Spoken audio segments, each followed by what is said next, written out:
അസ്സലാമു അലൈക്കും. സഹോദരങ്ങളെ, മുനമ്പം വഖഫ് വിഷയവുമായി ബന്ധപ്പെട്ടുകൊണ്ട് സ്റ്റാലിൻ ദേവൻ എന്ന് പറയുന്ന വ്യക്തി ഇദ്ദേഹം ഇങ്ങനെ കള്ളക്കഥകൾ പ്രചരിപ്പിച്ചു കൊണ്ടിരിക്കുകയാണ്. അതൊരു വഴിക്ക് നടക്കട്ടെ. പക്ഷെ അദ്ദേഹം വഖഫ് നിയമങ്ങളെ ഗൂഗിളിൽ നിന്ന് ആ വഖഫ് നിയമങ്ങൾ എടുത്തുകൊണ്ടുവന്ന് അതിനെ അപഗ്രഥിക്കുകയാണ്. അദ്ദേഹത്തിൻ്റെ വിവരക്കേടാണ്, അറിവില്ല. അദ്ദേഹത്തിന് നിയമം മനസ്സിലാക്കാനുള്ള കഴിവില്ല. ഇദ്ദേഹം ഒരു നിയമ അജ്ഞനാണ്.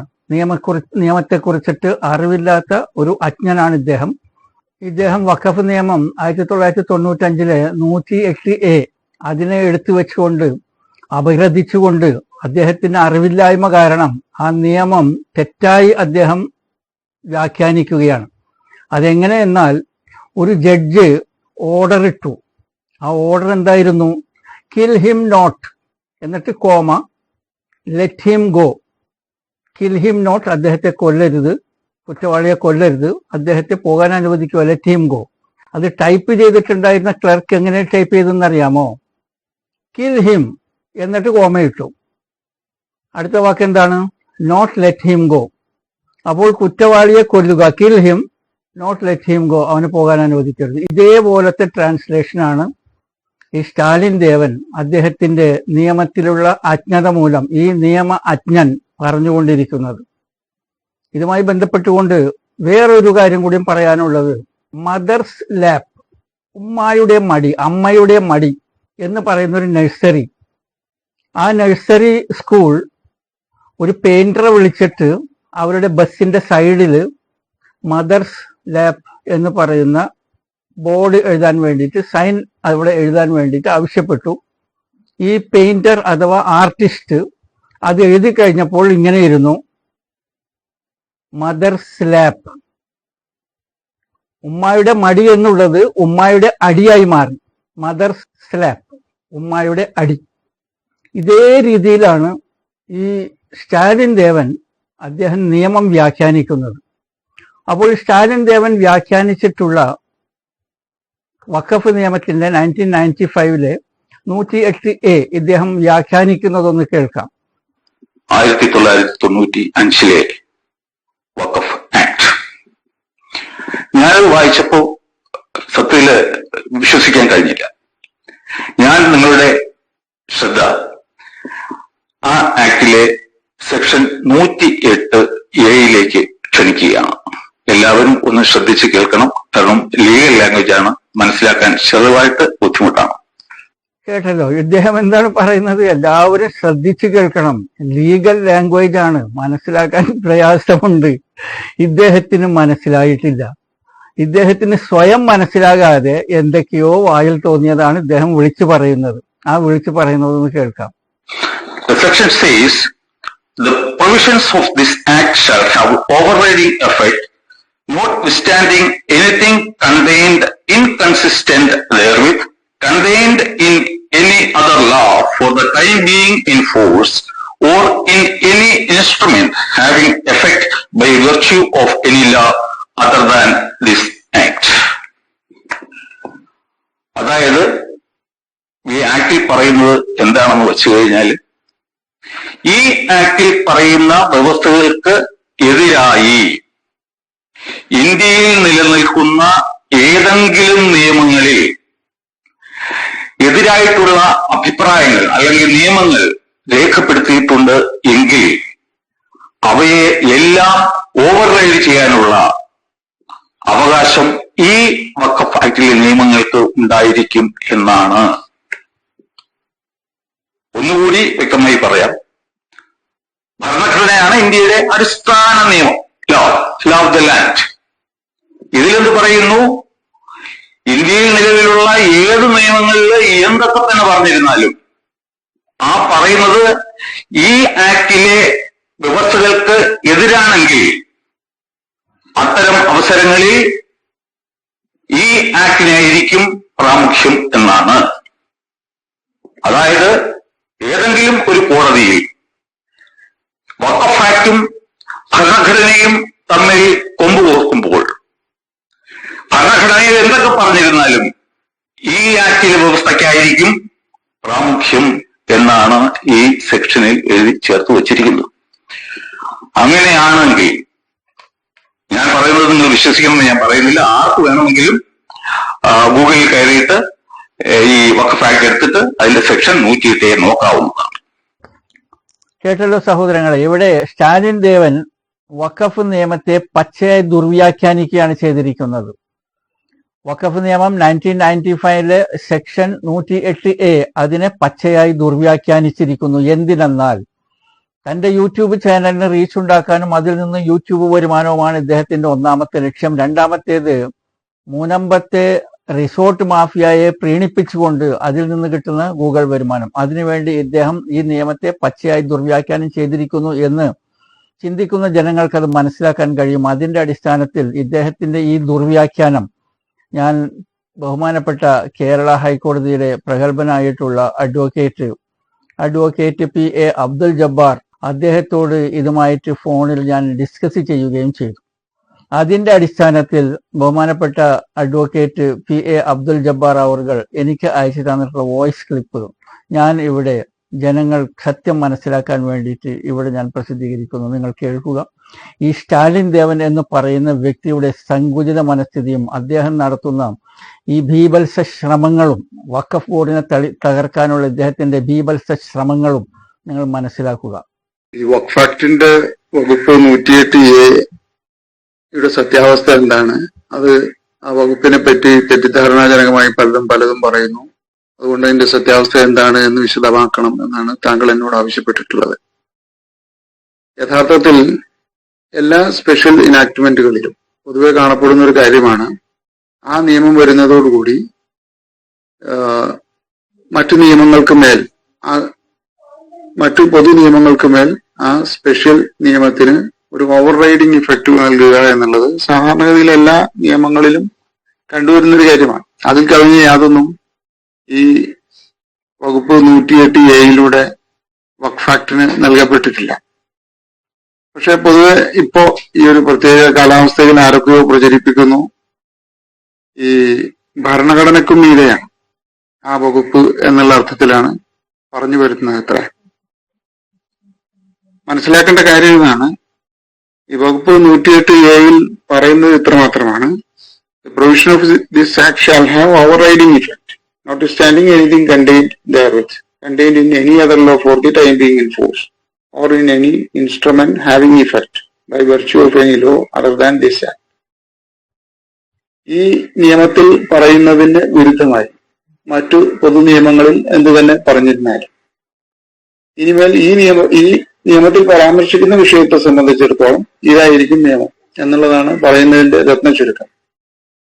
നമ്മൾ പരിശോധിച്ചു കഴിഞ്ഞാൽ സമാനമായ നിയമങ്ങൾ, ഇപ്പോൾ ഉദാഹരണം പറഞ്ഞാൽ നമ്മുടെ നാട്ടിൽ കെട്ടിടം ഒഴിപ്പിക്കുന്നതിനെ സംബന്ധിച്ച് 1965 ശേഷം കേരളത്തെ സംബന്ധിച്ചിടത്തോളം ബാധകമായിട്ടുള്ള നിയമം, പ്രത്യേകിച്ചും അത് ഒരു പ്രത്യേക ഗസറ്റ് വിജ്ഞാപനത്തിലൂടെയാണ് അതിന്റെ ഏതൊക്കെ പരിധിയിലേക്ക് വരുമെന്ന് പറയുന്നത്. എന്തിനും തന്നെ നിലവിൽ ഇപ്പോൾ കേരളത്തിൽ എല്ലായിടത്തും ബാധകമായിട്ടുള്ള ആ നിയമപ്രകാരമായിരിക്കും വാടകക്കാരെയൊക്കെ ഒഴിപ്പിക്കുന്നതിനുള്ള നടപടികൾ എടുക്കാൻ സാധിക്കുക. ആ നിയമത്തിന്റെ സെക്ഷൻ 11 വായിച്ചാൽ നമുക്ക് മനസ്സിലാവും.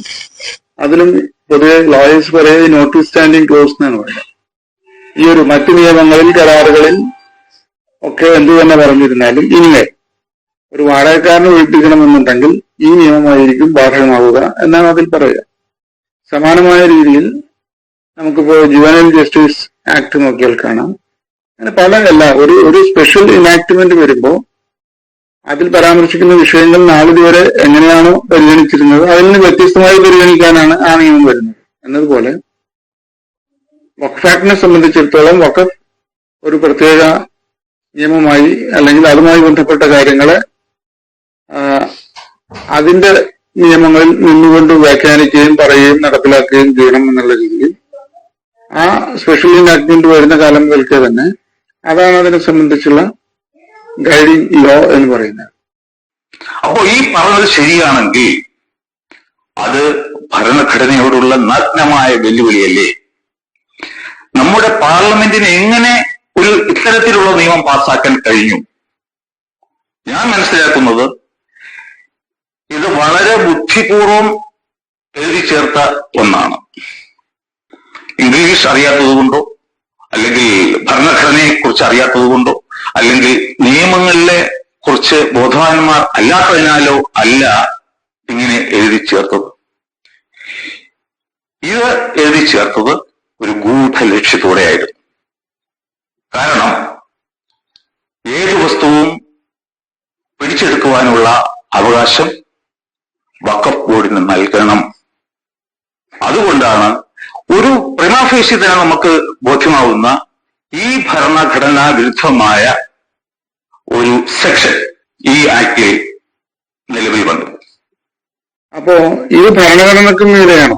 അതായത് മറ്റു നിയമങ്ങളിൽ എന്ത് തന്നെ പറഞ്ഞിരുന്നാലും ഇതായിരിക്കും ഭാഗം എന്ന് പറയുമ്പോൾ അത് ഭരണഘടനക്ക് മീതെയാണോ എന്നുള്ള തലത്തിൽ പ്രചരിപ്പിക്കപ്പെടുന്നതായിട്ടാണ് താങ്കൾ എന്നോട് പറഞ്ഞത്.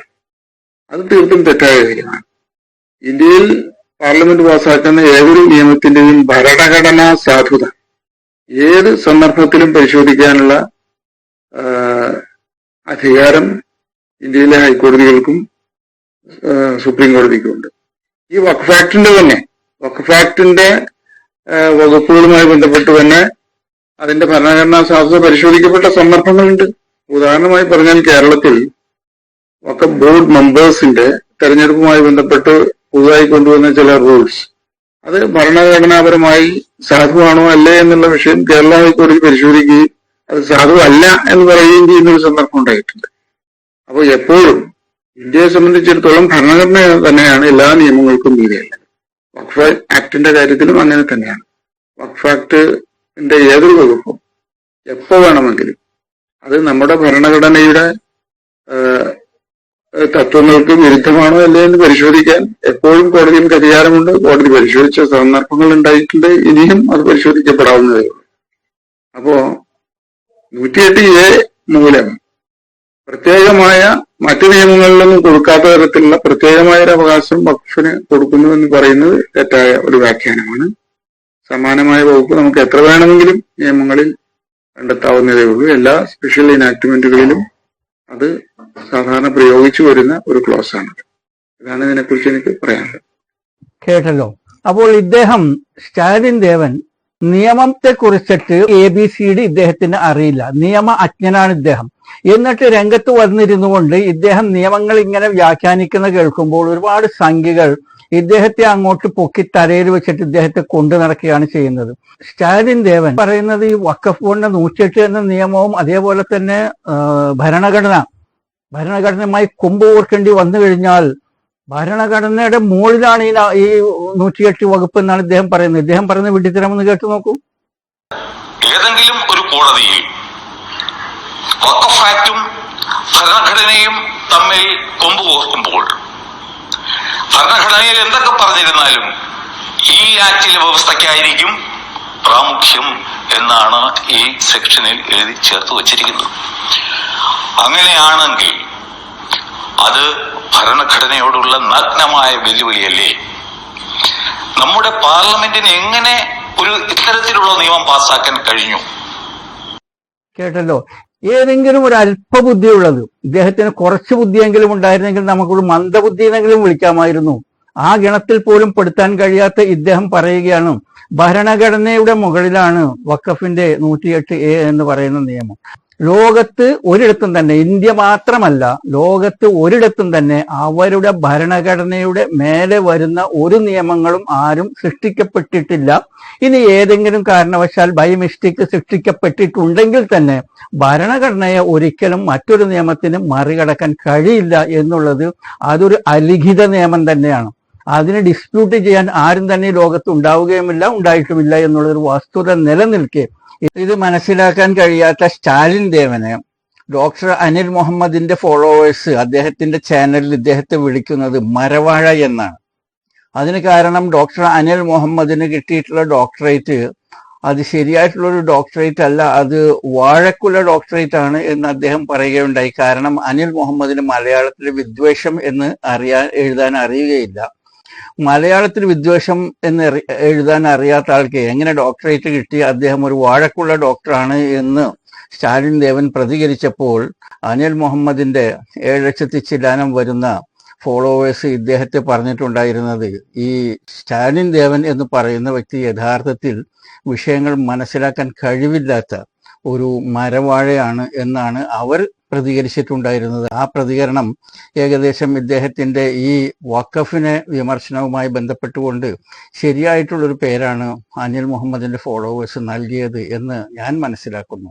സ്റ്റാലിൻ ദേവൻ ഇതിന് ഉദ്ദേശം ഇദ്ദേഹത്തിൻ്റെത് ഇസ്ലാമോഫോബിയ പരത്തുക, എന്നിട്ട് ഇദ്ദേഹത്തിന്റെ ചാനലിന് റീച്ച് ഉണ്ടാക്കുക. ആ റീച്ചിൽ നിന്ന് യൂട്യൂബിന്റെ വരുമാനം ഉദ്ദേശിച്ചുകൊണ്ടാണ് അയാൾ ഇന്ന് ജീവിച്ചുകൊണ്ടിരിക്കുന്നത്. കാരണം ഇദ്ദേഹം ഒരു റിട്ടയേർഡ് അണ്ടർ സെക്രട്ടറിയാണ്. പെൻഷൻ കിട്ടുന്ന പണം കൊണ്ട് ജീവിച്ചു പോകാൻ ബുദ്ധിമുട്ടുള്ളത് കൊണ്ട് ഇദ്ദേഹം രംഗത്തിറങ്ങിയിട്ട് രണ്ട് സമൂഹത്തെ തമ്മിലടിപ്പിച്ചുകൊണ്ട് യൂട്യൂബിന്റെ വരുമാനമുണ്ടാക്കി ജീവിക്കുക എന്ന ഒരു പോളിസിയുമായിട്ടാണ് ഇദ്ദേഹം മുൻപോട്ട് പോയിക്കൊണ്ടിരിക്കുന്നത്. ഇദ്ദേഹം വായ തുറന്നാൽ കളവേ പറയുള്ളൂ. ഞാൻ കഴിഞ്ഞ വീഡിയോയിൽ പറയുകയുണ്ടായിരുന്നു, ഇദ്ദേഹം വായ തുറക്കുന്നത് ഒന്ന് കളവ് പറയാനും ഒന്ന് ഭക്ഷണം കഴിക്കാനും വേണ്ടിയാണ്. അപ്പോൾ ഇദ്ദേഹത്തിൽ നിന്ന് നിങ്ങൾ ജാഗ്രത പാലിക്കുക, ദൂരം പാലിക്കുക എന്ന് നിങ്ങളോട് ഒരു വാർണിംഗ് നൽകിക്കൊണ്ട് ഞാൻ ഈ വിഷയം അവസാനിപ്പിക്കുന്നു. Thank you very much for watching. അസ്സലാമു അലൈക്കും.